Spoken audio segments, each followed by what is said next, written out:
چې دا خپرونه ریکارډ کو د حسنین سره خبرې کوو. السلام علیکم. وعلیکم السلام. حسنین څومره پورې سبق ته لګیا؟ سر ومه پورې. ومه پورې. وم پاس سر. مدرسې ته بتلی؟ او جی تلم به. څومره سبق دی ویلی؟ سر حفظمند مې دویمه سپاره و. ستا څو وروڼه دي؟ سر یو وړوکی ورور مې سر. خویندې؟ څلور. ته مشره یې؟ او جی. ستا عمر څومره دی؟ 16-17. 16-17. او جی. او دا ته ووایه چې زویا ستا د پلار به څه کار کوو؟ سر موټر به چلم. او تا به څه کار کوو بیا سکول چېرې پرېښودو؟ سر رنګ کار به مې. د رنګ کار دی کوو. او جی. ښه دره ته ووایه چې ته دې ته په څه وجه ورسېدې دې حالاتو څنګه داسې جوړ کړي چې تا ته بچه راواغسته او په پلار دې ډز وکړو؟ څه وجه وه؟ سر بس دا خو چا خوښه نه یې خوښه. او جی. وجه څه وه؟ لکه څه وجه خو کېدای شي.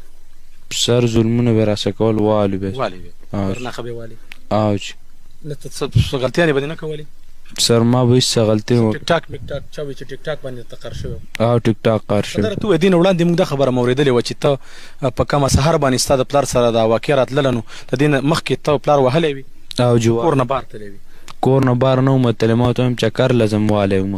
بیا چې کور نه بار بیا خو شپه بار وکړه که نه کمه شپه باندې نه کور کې مې کړی و. کور کې دې شپه کړې وه؟ او جی کور کې مې کړی و. دې نه مخکې دې تماچه باندې چې ډز مس کړی و؟ نه جی په اولی پیر مې و چې په لاس کې مې راواخیست. تماچه دې خپله وه؟ د پلار مې و سر. پلار تماچه دې وه؟ او جی. په خپله تماچه دې خپل پلار ویشته؟ او جی. تماچه دې بیا پولیس ته ورکړه که چاله دې بل چاله ورکړه؟ سر هلته رانه لوېدلې وه. او جی. ودنه لوېده. مور دې ولې ویشته؟ پلار خو والی وي. سر مور په خطایۍ کې ولګېد. خطایۍ کې ولګېد. او جی. لکه تا دا سوچ نه کوه چې دې دومره وخت را ورسېدې غټ شوې او مطلب په پلار دې ډز کوو اوس په دې خپل فعل باندې خفه یې؟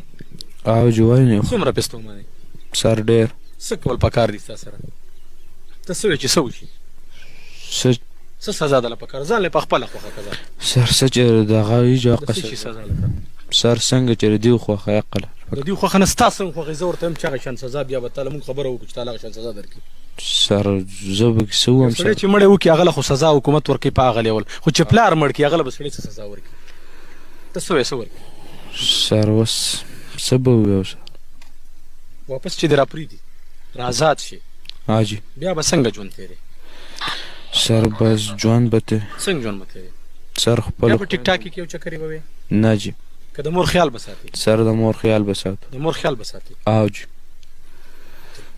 قدرمنو کتونکو حسین په خپل پیل ستومانه هم دی خفه دی او یقینا چې دا داسې یو ناخوشګوار واقع ده چې یوازې دا نه چې زموږ دیر پې خفه دی.